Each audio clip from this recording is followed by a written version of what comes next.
Hello दोस्तों, बहुत जल्द मैं आपके लिए एक प्यारा एनिमे एक्सप्लेन करने वाली हूँ। क्या हो अगर आपके पास शक्ति हो? आपके पास दो रास्ते होंगे, एक अच्छा रास्ता और एक बुरा रास्ता। तो आप किस रास्ते को चुनोगे? यही इस कहानी में दिखाया गया है। इस एनिमे में बहुत सारे कैरेक्टर हैं जिनके पास शक्ति है। मैं इस वीडियो में सिर्फ कैरेक्टर के बारे में एक्सप्लेन करूंगी। यह है नॉरम शिप।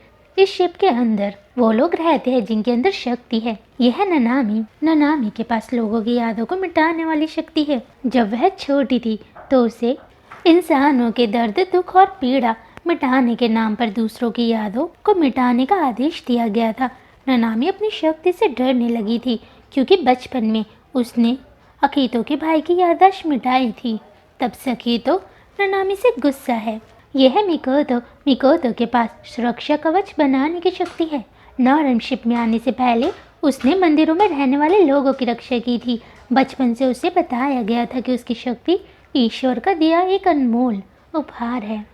यह कोहारू। कोहारू के पास आग की लपटों को नियंत्रित करने की शक्ति है जो बहुत खतरनाक है।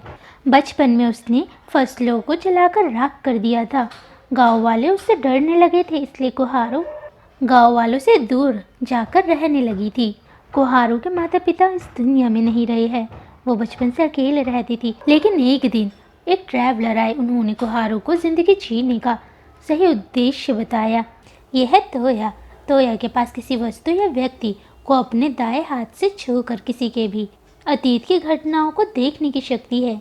यह है ओतोमारू। ओतोमारू के पास शक्ति है टेलीपैथी की। वो किसी भी इंसान से बात कर सकता है, चाहे वो उससे कितनी ही दूर क्यों ना हो। यह है कगामी। कगामी के पास सपनों में हेरफेर करने की क्षमता है, यानी वो किसी भी इंसान के सपने में जा सकता है और उनकी सच्ची इच्छाएं क्या है वो दिखा सकता है। यह है सेनरी। सेनरी के पास पानी को नियंत्रित करने की क्षमता है। बचपन से सेनरी का शरीर कमजोर था, जिस वजह से अकीतो ने अपने छोटे भाई की भलाई के लिए आदि शक्ति सेनरी से छीन ली थी। सेनरी को अपनी शक्ति के बारे में कुछ भी नहीं पता है। यह है अकीतो। अकीतो सेनरी का बड़ा भाई है। वो सेनरी से बहुत प्यार करता है। उसके अंदर कोई शक्ति नहीं है। वो पक्षियों से डरता है। वो खाना अच्छा बनाता है। यह है सकुया। सकुया के पास किसी भी इंसान के भविष्य को देखने की शक्ति है। मिकोतो और सकुया बचपन से एक दूसरे को जानते हैं। यह है ककेरू। ककेरू के पास पेड़ पौधों यानी हरियाली को नियंत्रित करने की शक्ति है। वो उन्हें बुला भी सकता है। उसके अंदर किसी भी पेड़ पौधे और फूल को उगाने की क्षमता है। यह है रॉन। रॉन के बारे में किसी को भी नहीं पता कि वो कौन है। यह है सोराता। सोराता भविष्य से अतीत में आया है। उसे यहाँ क्यों लाया गया है ये हम एपिसोड में देखेंगे। इस कहानी में कुछ और कैरेक्टर भी है।